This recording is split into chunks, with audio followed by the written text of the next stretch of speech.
नमस्कार, लक्षवेधीमध्ये आपल्या सगळ्यांचं स्वागत। मी प्रसाद काथे। महाराष्ट्र पुन्हा एकदा भारनियमनाच्या संकटाला सामोरं जात आहे। 8 तास दिवसा किंवा 8 तास रात्री महाराष्ट्रात भारनियमन होईल अशी अधिकृत घोषणा करण्यात आलेली आहे। गेल्या 5 वर्षात ज्या वेळेला अर्थात वर्तमान सरकार नव्हतं आणि भारतीय जनता पार्टीचं सरकार होतं त्यावेळेला राज्यात अशा प्रकारे भारनियमन नव्हतं। इतकंच नाही तर भारतीय जनता पार्टीच्या सुरुवातीच्या काळामध्ये भारनियमनाचा टप्पा जितका होता तितका तो 5 वर्ष पूर्ण करताना राहिला नव्हता। पाणी टंचाईपासून भारनियमनापर्यंतच्या विविध मुद्द्यांच्या आधारे योग्य प्रकारचे तोडगे काढत एक एक पाऊल पुढे टाकत गेल्या 5 वर्षात अर्थात भारतीय जनता पार्टीच्या सरकारच्या कार्यकाळामध्ये वेगळ्या प्रकारचं चित्र महाराष्ट्रानं अनुभवलं। मग असं काय झालं की मवियाच्या 2.5 वर्षात परिस्थिती भारनियमनापर्यंत येऊन ठेपली। मवियाच्या कार्यकाळामध्ये केवळ आणि केवळ भारनियमन हाच एकमेव मुद्दा चिंतेचा राहिलेला नाही, तर वीज बिल बसुलीच्या नावाखाली अव्वाच्या सव्वा येणारी बिल न भरल्याच्या बद्दल लागलेला वीज बिल भरण्याचा तगादा आणि वीज बिल भरण्याचा तगादा असह्य झाल्यामुळे होणाऱ्या आत्महत्या इतकंच नाही तर सरते शेवटी हे सगळं प्रकरण एका भारनियमनाच्या प्रकरणापर्यंत येऊन ठेपलेलं आहे। हे सगळं झालंय ते नक्की कशामुळे? कोळशाचा पुरवठा केंद्राकडून रोखला गेलाय असा बचाव मवियाच्याकडून करण्यात येतोय। यातली वस्तुस्थिती किती की नेहमीप्रमाणे आलं अंगावर की ढकललं केंद्रावर अशी भारनियमनाच्या बाबत बचाव निर्माण करण्यासाठीची परिस्थिती आहे। भारनियमनाचं हे संकट नेमकं उन्हाळ्याच्या काळात उद्भवलंय। तसं पाहायला गेलं तर हाच कालावधी विजेची सर्वाधिक मागणी नोंदवणारा असतो। या कालावधीत भारनियमनाचं संकट हे शेतीबरोबरच उद्योग क्षेत्रालाही त्रास देणार आहे। सर्वसामान्य ग्राहकांच्या त्रासात यामुळे भर पडली आहे। भारनियमन महाराष्ट्रात परवडणार नाही। देशातलं एक प्रमुख औद्योगिक राज्य असलेल्या या प्रदेशात असं संकट हे नवी डोकेदुखी ठरवणार आहे। या निमित्तानं आजच्या लक्षवेधी चर्चेत भारनियमनाला जबाबदार कोण, कुणामुळे भारनियमन आणि हे थांबवता येईल का?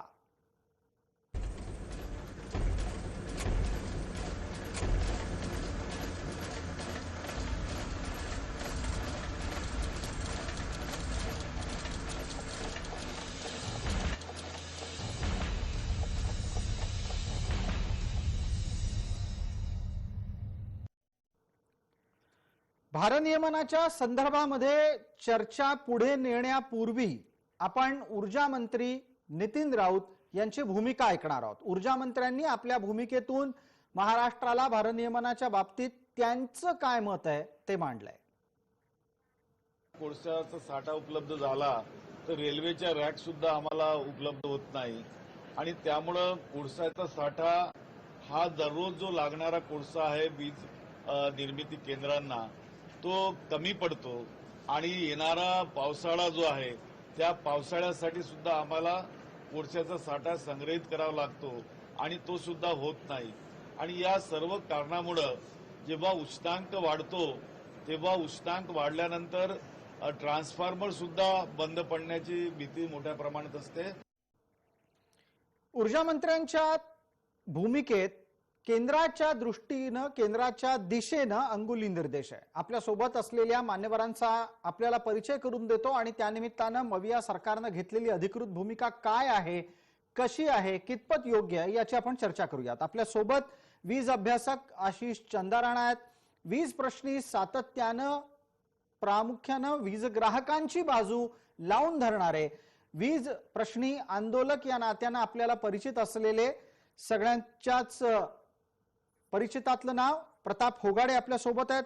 प्रवक्ता या नात्यानं काँग्रेसकडून सुधीर ढोणे आहेत, भारतीय जनता पार्टीच्याकडून विनोद वाघ आहेत आणि आपल्या सोबत शेतकरी नेते माणिक कदम आहेत। आशिष चंदाराणा, पहिला प्रश्न आपल्यासाठी।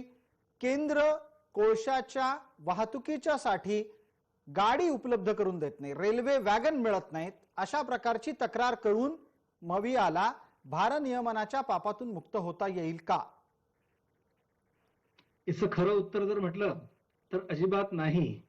कारण प्रत्येक पॉवर प्लांटला जे स्टॉक नॉर्म्स घालून दिलेले आहेत त्या स्टॉक नॉर्म्स प्रमाणे खदानीपासून त्यांचा प्लांट किती अंतरावर आहे याच्या अनुषंगाने त्याचा ताळमेळ आहे आणि त्या अनुषंगाने प्रत्येक प्लांटला किमान 1 ते 2 महिन्याचा साठा हा त्याच्याकडे घेऊन चालणे अभिप्रेत आहे आणि त्यामुळे हा स्टँड घेणं योग्य नाही. जी आशिषजी, आपण स्पष्टपणे सांगत आहात, तुमच्या अनुभवाच्या अनुषंगानं हे मत अत्यंत ग्राह्य मानण्यासारखंच आहे की केंद्राला सरसकट जबाबदार ठरवता येणार नाही. प्रताप होगाडे आपल्या सोबत आहेत. प्रतापजी, माझा आवाज आपल्यापर्यंत पोहोचतोय? हो येतोय ना. भारनियमनाचं महाराष्ट्र सरकारनं दिलेलं कारण किती तकलादू आहे याबाबत आता मतप्रदर्शन आशिष चंदा राणा यांनी केलं. आपलं निरीक्षण अपेक्षित करतो. माझ्या निरीक्षणाप्रमाणे आणि अभ्यासाप्रमाणे खरं म्हणजे राज्यामध्ये भारनियमन होताच कामा नये. राज्यामध्ये वीज सरप्लस आहे 2016 सालापासून आज ही जवळजवळ 3000 मेगावॅट वीज सरप्लस आहे. आयोगाचा 2020 चा आदेश आहे, तो आता माझ्या समोर आहे.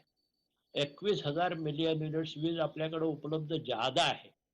असं असताना जर भारनियमन होत असेल तर त्याचं मग कारण फक्त एकच उरतं की योग्य पद्धतीनं नियोजन नाही, कोळशाचा योग्य तितका साठा आपल्याला ठेवता आलेला नाही, म्हणून मग कोळशावरच्या विजेची उपलब्धता कमी होते.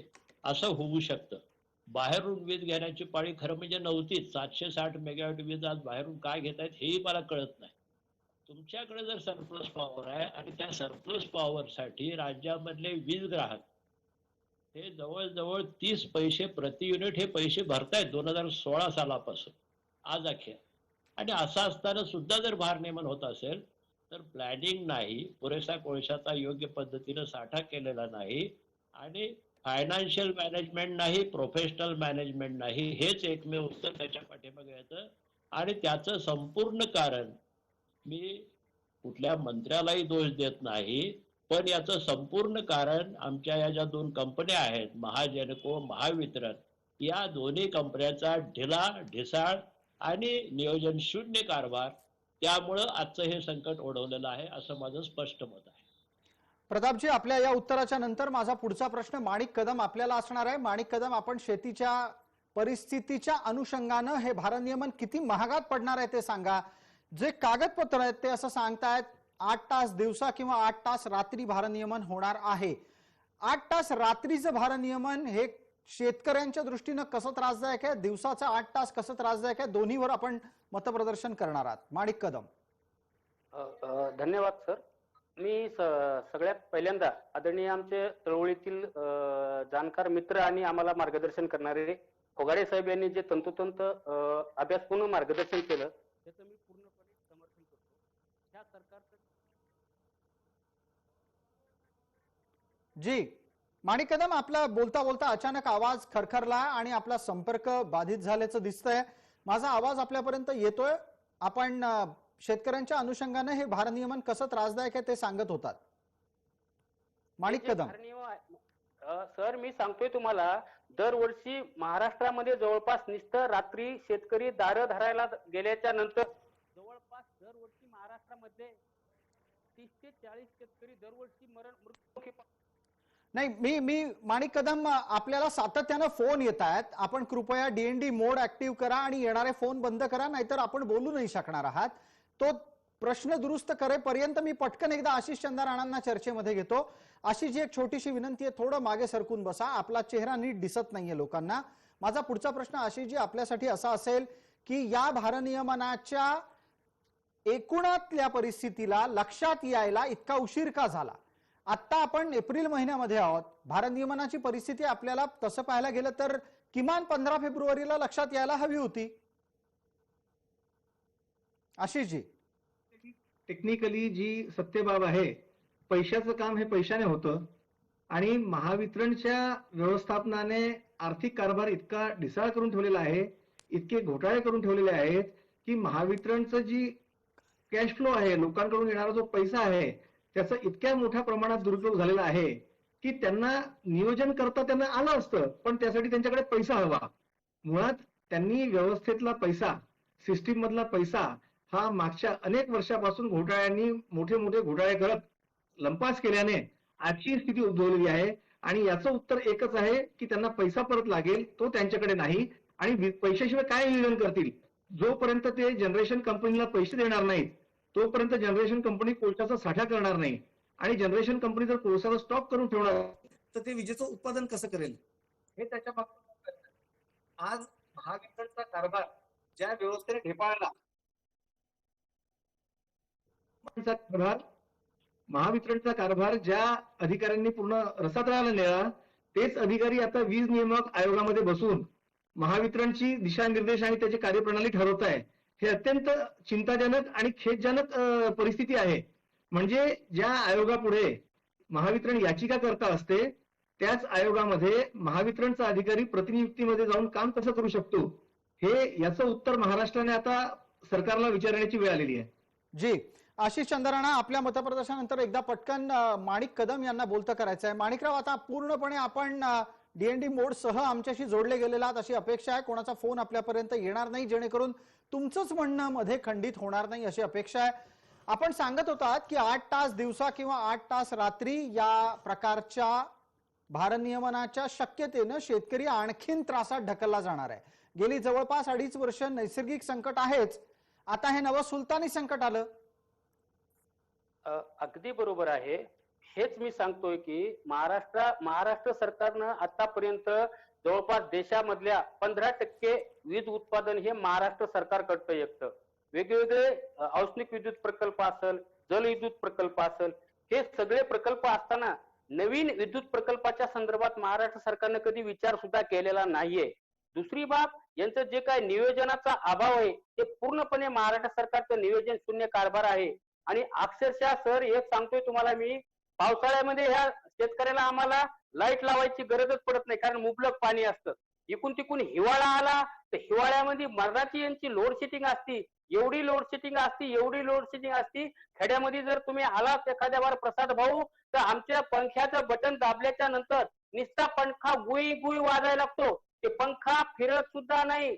आम्ही जर लाईट पशी गेलो आणि लाईट आहे का नाही हे पाहून लाईटापाशी डबड्याच्या काडीनं अशी काडी वाढवावं लागते आणि लाईट आहे का नाही बघावं लागतंय. एवढं लो व्होल्टेज हे ग्रामीण भागात असतं आणि शेतीच्या मोटराचं प्रमाण जळण्याचं एवढं महाभयंकर असतं ह्या लोड शेडिंगमुळं. आणि लोड शेडिंगच्या जे काय प्रमाण आहे रात्री वीज देण्याचं, हे शेतकऱ्यासाठी अत्यंत धोकादायक आहे. कारण रात्री जवळपास माझा शेतकरी भाऊ ज्यावेळेस शेतीमध्ये पाणी दारं धरायला जातो, महाराष्ट्रामध्ये दररोज 1, 2, 3, 4 घटना घडतात. कधी कोणाला साप चावतो, कधी अस्वल चावतं. वेगवेगळे जे काय रानटी प्राणी असतात ते रानटी प्राणी त्या शेतकऱ्यावर हल्ला करतात. असे कितीतरी शेतकरी मृत्युमुखी पडलेले त्या रात्रीच्या विजेमुळे. आणि आणखी पुन्हा जर महाराष्ट्र सरकार हे असं जर करत असेल तर शेतकऱ्याला यांना निश्चित काय म्हणजे कुठल्या स्तराला नेऊन पोहोचायचंय हे माझ्यासारख्या सर्वसामान्य शेतकऱ्याला एक पडलेला प्रश्न आहे. विद्युत नेमकं जे काय हे विद्युत महामंडळ आहे त्यांच्याकडे नियोजनच नाही अजिबात कुठल्याही प्रकारचं. साधं मुंबईला जवळपास महाराष्ट्राच्या एकूण जवळपास 22,000 मेगावॅट टन म्हणजे वीज लागती.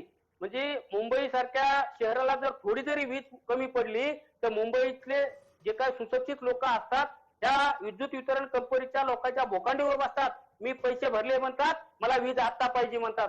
माझ्या शेतकरी असं काही करू शकत नाही, कारण हे म्हणतात शेतकरी पैसेच भरत नाही, बिलच भरत नाही म्हणतात.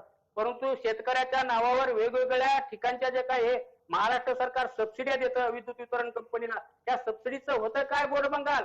आज आम्हाला विद्युत देत किती हे महाराष्ट्र विद्युत मंडळ, विजच देत नाही आणि आम्हाला विजेचे पैसे मागतायत. हे वास्तविक पाहता शेतकऱ्याला परिपूर्ण जर वीज दिली तरच महाराष्ट्राचा शेतकरी स्वयंपूर्ण होईल आणि महाराष्ट्र राज्यातला शेतकरी देशाला म्हणजे राज्यालाच नाही तर देशाला अन्नधान्याच्या बाबतीत स्वयंपूर्ण बनवेल ही मला एक आशा वाटते. ठीक आहे, माणिक कदम परत एकदा आपल्या संवादात अडथळा येतोय. तुम्हाला येणारे सातत्यानं फोन कृपया बंद करावेत अशी माझी आपल्याला विनंती आहे. मी पटकन आता या निमित्तानं चर्चेला पुढे नेताना सरकारी पातळीवरची भूमिका काय आहे हे जाणून घेण्यासाठी प्रवक्ते आपल्यासोबत सुधीर ढोणे आहेत, त्यांना बोलतं करतो. सुधीरजी, माझा आवाज येतोय? आपण फोनद्वारे आमच्याशी जोडले गेलेले आहात, त्यामुळे आपण आता प्रत्यक्ष दिसणार नाही आहात. आपला आवाज प्रेक्षकांपर्यंत जाणार आहे. माझा आवाज आपल्यापर्यंत नीट पोहोचत असेल तर तुमची बाजू आम्हाला ऐकून घ्यायची आहे. सरकारचं काय म्हणणं आहे ते सांगा. पहिला मुद्दा आक्षेपाचा काय आहे तो सांगतो.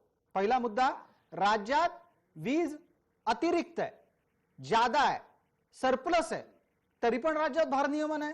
महाराष्ट्राची अशी परिस्थिती का? आता त्याचं असं आहे की महाजनकोची जी वीज निर्मितीची एकूण स्थापित क्षमता जी आहे ती 13,000 मेगावॅट इतकी आहे. त्यामध्ये औष्णिक 9,540 मेगावॅट, जलविद्युत 2,580 मेगावॅट आणि गॅसवर आधारित 672 मेगावॅट आणि सौर ऊर्जा 207 मेगावॅट इतकी आहे. सर्वसाधारणपणे विजेची जी कमाल मागणी मे महिन्यात नोंदवली जाते, परंतु यावेळेस मार्च महिन्यात उष्णतेची भयंकर लाट आली. कृषी पंपाद्वारे पाण्याचा वाढलेला उपसा, कोविडचे निर्बंध उठल्यामुळे औद्योगिक ग्राहकांकडून विजेची वाढलेली खपत, यामुळे विजेची प्रचंड मागणी वाढलेली आहे. 1 मार्च 2022 ला राज्याची कमाल वीज मागणी 25,585 एवढी होती, ज्यामध्ये महावितरणची 22,620 मेगावॅट व मुंबईची 2,567 मेगावॅट मागणी होती. ती 6 एप्रिल 2022 ला राज्याची कमाल मागणी 28,465 मेगावॅट इतकी एवढी वाढली आणि म्हणजे एवढ्यावर पोहोचली ती. त्यामध्ये महावितरणची कमाल मागणी 24,483 मेगावॅटचा समावेश असून मुंबईची विजेची कमाल मागणी 3,511 मेगावॅट एवढी नोंदवली गेली. आता याच्यामध्ये कसं आहे, कृषी पंपाची जी विजेची मागणी आजच्या घडीला दिवसाला 6,000 मेगावॅट एवढी आहे आणि रात्रीला 4,500 ते 5,000 मेगावॅट आहे आणि रात्रीला 10 तास आणि दिवसाला 8 तास वीज पुरवठा केला जातो. आता दुर्दैवानं काय झालं की महाजनकोच्या औष्णिक निर्मिती केंद्रात कोळसा मंत्रालयाकडून पुरेसा पाहिजे त्या प्रमाणात व गुणवत्तेचा कोळसा मिळत नसल्यामुळे व उरणच्या गॅस वीज निर्मिती केंद्राला अत्यंत अपुरा गॅस मिळत असल्यामुळे महाजनको पुरेशा क्षमतेने वीज निर्मिती करू शकत नाही. यासाठी केंद्र सरकारनं लक्ष करायला पाहिजे. केंद्र सरकारच्या कोळसा मंत्रालयानं पुरेसा आणि पाहिजे त्या गुणवत्तेचा कोळसा काही पाठवलेला नाही आणि उरणचं जे गॅस निर्मिती केंद्र आहे ना, त्याच्यातही अत्यंत अपुरा गॅस मिळत आहे.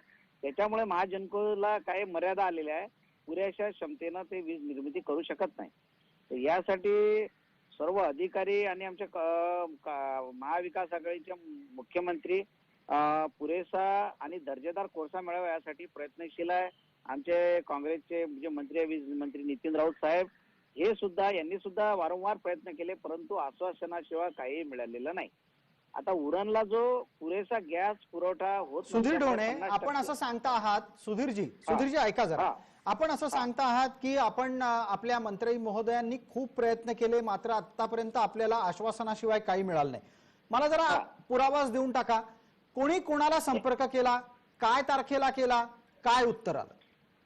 नाही, आता सर असं आहे की या क्षणी आता माझ्याकडे ते पत्र नाही आहे, परंतु तुम्हाला सांगतो की मी माहिती घेतली. जसं तुम्ही म्हटलं तर बा इथं काय अडचणी येत आहे, मला जे माहिती मिळाली तर त्यांना असं सांगण्यात आलं की आपल्या सरकारतर्फे प्रयत्न केले, अधिकाऱ्यांनी प्रयत्न केले आणि सांगितले की पुरेशा प्रमाणात आणि दर्जा कोळसा आम्हाला उपलब्ध करून द्यावा, परंतु आश्वासनाशिवाय काही मिळाले नाही असं मला मंत्रालयातून माहिती मिळालेली आहे. आता कागदपत्र माझ्याकडे सध्या नाही आहे सर, परंतु मी घेईल, तेही कागदपत्र घेतो. तुम्ही चांगला मुद्दा केला. राज्यात लोड शेडिंग आहे, सर्व जनतेवर त्याच्यामुळे त्रास होत आहे, जनतेला त्रास होत आहे, शेतकऱ्यांना त्रास होत आहे आणि काँग्रेस पक्षाची भूमिका ही नेहमी सर्वसामान्य जनता आणि शेतकऱ्यांच्या सोबत राहिलेली आहे. सुधीर ढोणे, आपलं उत्तर पोहोचलं. आपण जोडलेले राहा, फोनद्वारे आपण आहात, मध्ये मध्ये संपर्क तुटणार नाही याची काळजी घ्या. एकदा पटकन आता भारतीय जनता पार्टीचे आपल्या सोबत असलेले प्रवक्ता प्रतिनिधी या नात्यानं वाघ सर आहेत, विनोदजी, त्यांना बोलतो करतो. विनोद वाघ, आपण उत्तर द्यावं. केंद्राच्या वर जबाबदारी ढकलली जाते, तुमच्या माहितीत राज्यानं कोणाकोणाला किती वेळा संपर्क केला याचा तपशील आहे का? आणि समाधानकारक उत्तरं मिळाली नाहीत, केंद्रानं फक्त आश्वासनं दिली, वेळ प्रसंगी कोळशाची वाहतूक करायला रेल्वे वॅगन अर्थात रेल्वे गाडी उपलब्ध सुद्धा करून दिली जात नाही, असे सगळे आरोप लावले गेले आहेत. माझा आवाज येतोय? बिलकुल येतोय विनोदजी, एकदम नीट आवाज येतोय, बोला. प्रसादजी, या सरकारचं असं झालं की नाचता येणं अंगण वाकडं अशा पद्धतीची यांची गत झाली. मी तेच म्हटलं की काँग्रेसच्या प्रवक्त्यांनी अजून केंद्राचं नाव का घेतलं नाही, कारण कुठल्याही मुद्द्यावर कुठल्याही अपयशाचं खापर फक्त केंद्रावर फोडायचं हे वारंवार हा धंदा यांनी सुरू ठेवलेला आहे. अहो, यांनी मान्य केलं पाहिजे की मुळात यांच्याकडे नियोजन नाही. या ठिकाणी अनेक जणांनी सांगितलं, तो एकच शब्द महत्वाचा आहे थोडक्यात, की फक्त नियोजनाच्या अभावामुळे हा सगळा प्रकार या ठिकाणी घडतोय. आणि हे आता आकडेवारीनुसार या ठिकाणी सांगतायत की किती मेगावॅट वीज लागते, किती मेगावॅट वीज निर्मिती होते. अहो, या सगळ्या आकड्याच्या या गोळात न जाता तुम्ही सरळ आणि ढोबळ मानानं तुम्हाला राज्याला सांगितलं पाहिजे की तुम्हाला किती मेगावॅट वीज निर्मिती होते आणि राज्याला किती लागते याचं नियोजन करण्यासाठी ऊर्जा खातं त्या ठिकाणी नेमलेलं आहे. ऊर्जा खात्याचे मंत्री त्या ठिकाणी बसवलेले आहे. त्यामुळे ही जबाबदारी त्यांची आहे. त्यांनी ही जबाबदारी पार पाडली पाहिजे आणि त्या ठिकाणी राज्याला कशी आपण वीज पुरवू या संदर्भात त्यांनी विचार केला पाहिजे. मात्र या सगळ्या बाबीत त्यांना काही देणं घेणं नाही. ते फक्त पैसे लुटण्याचा धंदा या ठिकाणी करतायत. पैसे कसे खाता येईल या भानगडीत ते लक्ष देत आहेत. शेतकऱ्यांना वीज कशी मिळेल याकडे लक्ष देत नाही. अहो, शेतकऱ्यांना वीज मिळत नाही, घरगुती ग्राहकांना वीज मिळत नाही. पाठीमागच्या सरकारच्या भारतीय जनता पार्टी आणि शिवसेनेच्या काळात, त्या सरकारच्या काळात सगळ्यांना, सर्वसामान्य व्यक्तीला, शेतकऱ्यांना आणि घरगुती वीज त्या ठिकाणी मिळत होती. आता ती वीज का मिळत नाही? राज्य भारनियमनाच्या दिशेने का जाते? अनेक ठिकाणी भारनियमन होत आहे. भारनियमन तर आता त्यांनी अधिकृतरित्या जाहीर केलं. प्रसादजी, हे तुम्हाला सांगतो, भारनियमाच्या व्यतिरिक्त सुद्धा ज्यावेळेस लाईटचा वेळ असतो, लाईन दिल्ली असती, त्यावेळेस सुद्धा ते परमिट घेऊन, परमिटच्या नावाखाली किंवा इतरत्र काहीतरी नादुरुस्ती दाखवून त्यावेळेस सुद्धा तासन तास लाईट ग्रामीण भागामध्ये बंद असते. याचा फटका शेतकरी म्हणून मी स्वतः त्या ठिकाणी भोगतोय. मला सगळं माहित आहे. म्हणून यांनी फुकटच्या बाता त्या ठिकाणी मारू नये. एकच मिनिट मध्ये सुधीर ढोणे यांना घ्यायला लागेल. सुधीर ढोणे यांना हे कितपत दावे पटतायत याचबरोबर आपल्यासोबत असलेल्या इतरही मान्यवरांना पटकन बोलतं करतो. प्रताप होगाडेंना आता पटकन आपल्या या मुद्द्याच्या अनुषंगाने काही मतं मांडायची आहेत असं दिसतंय. सुधीरजी, आपणही जोडलेले राहा. एकदा प्रताप होगाडेंचं मत आधी ऐकणार आहोत. प्रसादजी, मला 2-3 गोष्टींची इथं जे सरमिसळ व्हायला लागलेले आहे त्याचं मला स्पष्ट करायचं आहे आपल्याला. की एक तर महावितरणनं आजपर्यंत, या क्षणापर्यंत अधिकृतरित्या कोणतीही लोडशेडिंगची घोषणा केलेली नाही. माझ्यासमोर आकडेवारी आहे. 7 तारखेची जी आकडेवारी आता मग अशी काँग्रेसच्या प्रवक्त्याने सांगितली, त्या दिवशी 24,500 मेगावॅट विजेची महाराष्ट्राला गरज होती आणि त्या दिवशी त्याने 886 मेगावॅटचं लोडशेडिंग केलेलं आहे. लोडशेडिंगचे 3 प्रकार आहेत, हे आपण लक्षात घेतलं पाहिजे. आता जे परिपत्रक जाहीर झालंय, वस्तुस्थिती 8 तास वगैरे, हे परिपत्रक हे शेतीपंपाच्या विजेबद्दलच आहे. शेतीपंपाला दिवसा 8 तास वीज आणि रात्री 8 तास वीज, आणि हे वर्षानुवर्ष आहे, हे काय आजचं नाही. आणि त्याचं नवीन परिपत्रक जाहीर झालंय.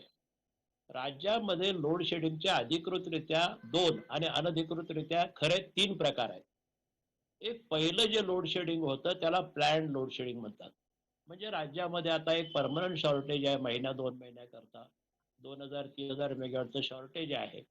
तर किती तास, किती वेळ, किती मिनिटं प्रत्येक भागात राज्याचे झोन केलेले आहेत गळतीच्या प्रमाणात. ABCDEFGH. जिथं गळती जास्त आहे तिथं लोडशेडिंग जास्त होतं, जिथं गळती कमी आहे तिथं लोडशेडिंग कमी होतं. त्या पद्धतीचं प्लॅन लोडशेडिंग या क्षणापर्यंत होत नाही. नंबर 1. नंबर 2, दुसरं लोडशेडिंग मी सांगतो आपल्याला. लोडशेडिंगचे 3 प्रकार मी सांगतोय.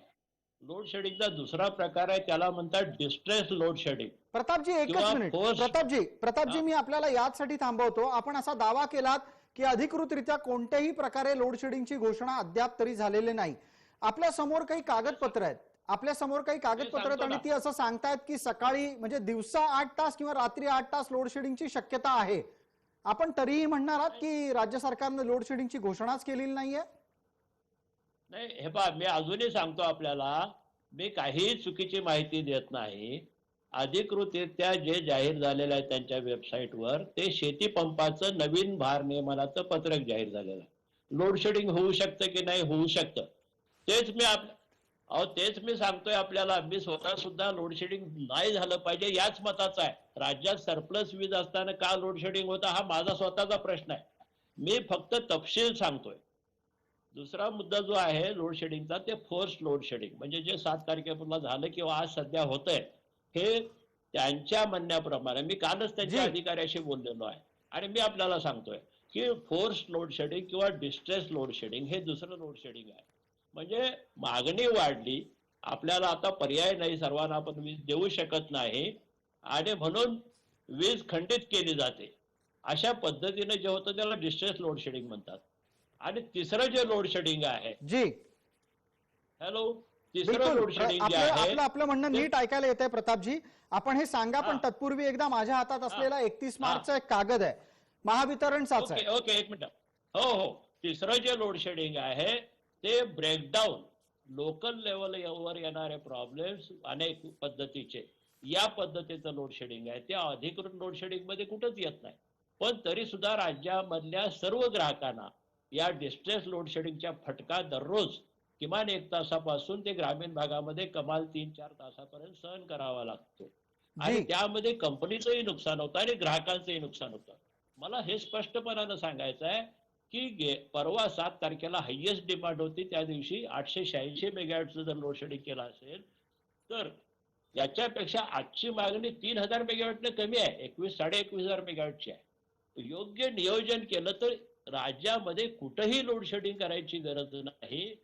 पण केवळ पैसा नाही, साधनं नाहीत आणि जागेवर आवश्यक तो कच्चा माल नाही, म्हणून हे लोड शेडिंग ग्राहकावर लादलं जात आहे. जी. मी 30 पैसे जादा भरतोय तरी पुन्हा माझ्याकडनं बाहेरनं महागडी वीज आणणार आणि त्याचे पैसे प्रताप पुन्हा माझ्या ओगाडे, खिशात एकच वसूल मिनिट. करणार. प्रताप ओगाडे, वेळेची मर्यादा आहे आपल्याला, त्यामुळे मी आपल्याला पटकन असं म्हणू इच्छितो, थेट आत्ताच्या घडीला तुम्ही 2 मुद्दे मांडता आहात. एक, अतिरिक्त वीज असताना सुद्धा लोड शेडिंगची परिस्थिती का? आतापर्यंत सर्वसामान्य ग्राहकांपर्यंत तशा प्रकारे लोड शेडिंगची कुठली सूचना पोहोचलेली नाही आणि लोक अतिरिक्त वीज असल्याच्या संदर्भातले पैसे भरतायत, तरी पण ही परिस्थिती का येते? माणिक कदम आपल्याला बोलतं करतो. माणिक कदम, आपण सांगायचंय केवळ आणि केवळ शेतकऱ्यांपर्यंतच लोड शेडिंग पोहोचलंय का? लोड शेडिंगचा फटका बाकीच्या लोकांना बसत नाहीये, याबाबत आपलं निरीक्षण काय?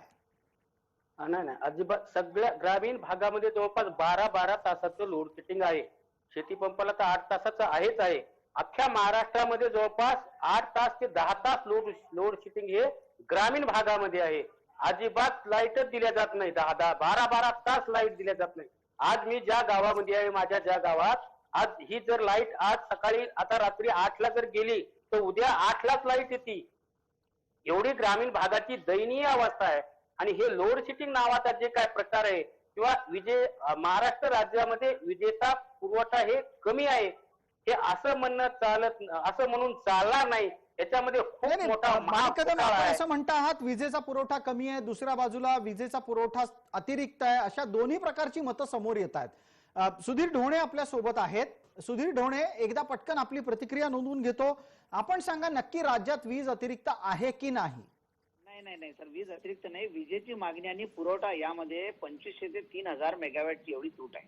म्हणजे 2500 ते 3000 मेगावॅटची गरज आहे शिल्लक, परंतु त्याची तूट पडत आहे.